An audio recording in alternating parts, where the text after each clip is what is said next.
Hey guys, let's get more news about Warriors, but first, don't forget to subscribe and leave your like. Warriors star Klay Thompson apologizes to Roger Federer.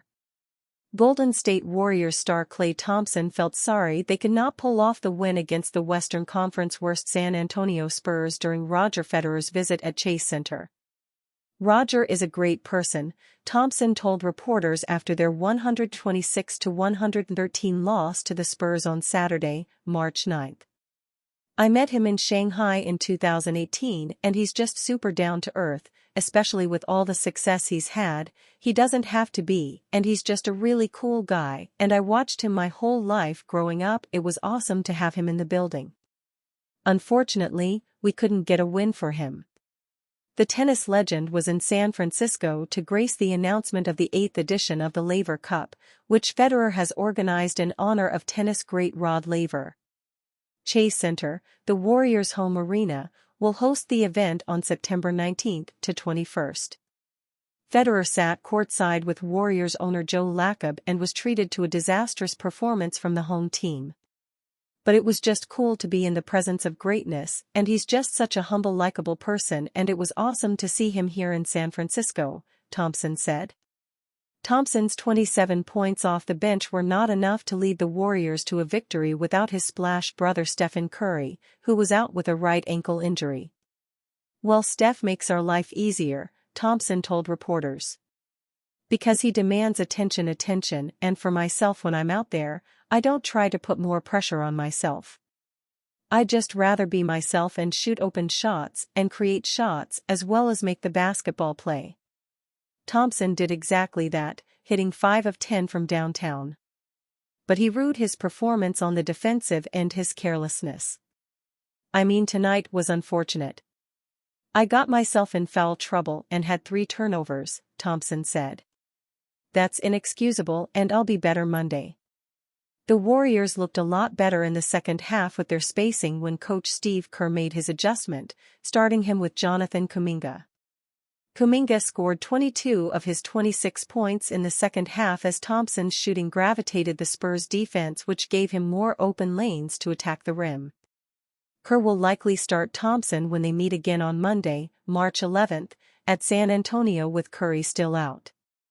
The Warriors' lackadaisical start doomed them against a Spurs team missing their top 2 players, number 1 pick Victor Wembanyama, right ankle injury, and Devin Vassell, left hip contusion.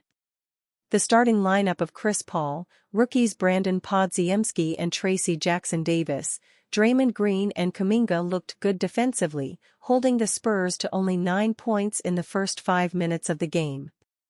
But the problem was they couldn't also manufacture points with their cramped spacing.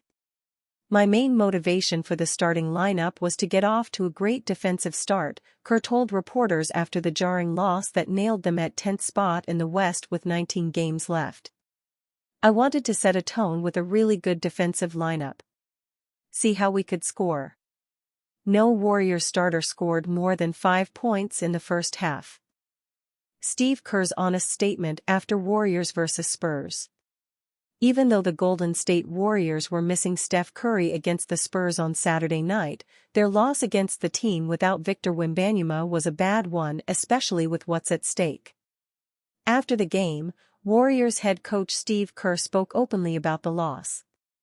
"It was tough," Coach Steve Kerr said. "We just never had any traction. I didn't feel like we had confidence or energy. Their pace and their movement bothered us. And then we had some breakdowns.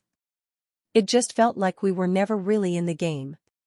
Without Steph Curry, and with Klay Thompson coming off the bench, the Warriors had to rely on their younger players more than ever.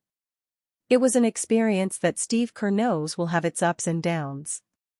His starting lineup was Chris Paul, Brandon Podziemski, Jonathan Kuminga, Draymond Green, and Tracy Jackson-Davis. "We're playing a lot of young guys," Kerr said. "We started 2 of them. This is all part of it. You have to go through multiple seasons to really understand the different games that are going to happen. The different styles. The different emotional swings. All of that has to be experienced by young guys in order to develop and grow and understand how to win. So, yeah. It's all part of it. While it's great for younger players to experience growing pains, the Warriors also don't have much room for separation. Last night's loss against the Spurs put Golden State 1 game behind the Lakers for the 9th seed and 3.5 games behind the Sacramento Kings for the 6th seed. Golden State Warriors, Stephen Curry's new injury timeline amid ankle problem, revealed. Golden State Warriors star Stephen Curry won't be playing until early next week as he recovers from his recent ankle injury. The good news, it doesn't look like Curry will be missing a lot of games beyond the upcoming week, which is definitely a crucial development for a Warriors team hoping to make the playoffs. Entering Saturday's showdown with the San Antonio Spurs, the Dubs were 10th in the West with a 33-29 record. According to the latest reports, Curry will be re-evaluated on Tuesday, which means he'll also be missing Monday's showdown with the Spurs. Curry had already been ruled out for Saturday's contest, though head coach Steve Kerr was initially unsure how long the sharpshooter would be sidelined. With the latest update, there's a possibility that Curry returns by Wednesday when they take on the Dallas Mavericks, or on Saturday when the Warriors face off against LeBron James and the Los Angeles Lakers. Of course, it will still depend on Curry's recovery and pain tolerance, but his recent MRI came back clean, suggesting a non-serious injury. Not to mention that a quick re-evaluation is often a positive sign. The Warriors say Steph Curry will be re-evaluated for his ankle injury on Tuesday. So that rules him out of both Spurs games, tonight in SF and Monday in San Antonio. The Warriors play Wednesday in Dallas and next Saturday in LA versus Lakers, Anthony Slater of The Athletic reported. Curry is the most important player on the Warriors roster.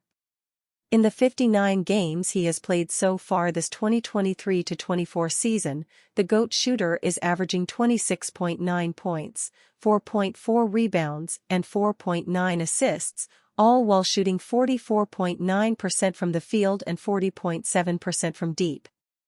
The Warriors will have to dig deep on their roster to fill the massive hole that Curry leaves. Fortunately, it shouldn't be long until Curry returns. In Stephen Curry's absence, the Golden State Warriors will have Chris Paul starting in his place. Head coach Steve Kerr said as much before Saturday's showdown with the San Antonio Spurs. Kerr also shared their plan to utilize CP3 to the best of his abilities by running plays that he's familiar with. Paul is a great player on the pick and roll, so Golden State fans should probably expect the Dubs to have a lineup with some big men like Kevin Looney and Tracy Jackson-Davis alongside the point guard. We'll lean on certain actions that Chris likes to run, Kerr said of their plan for Paul as he returns to the starting unit, per Slater. Hopes are high that the Warriors can hold on while Curry rests. They really can't afford to lose more games, especially with less than 20 games left on the season. And you, fan, what do you think of the situation Stephen Curry? Leave your opinion in the comments.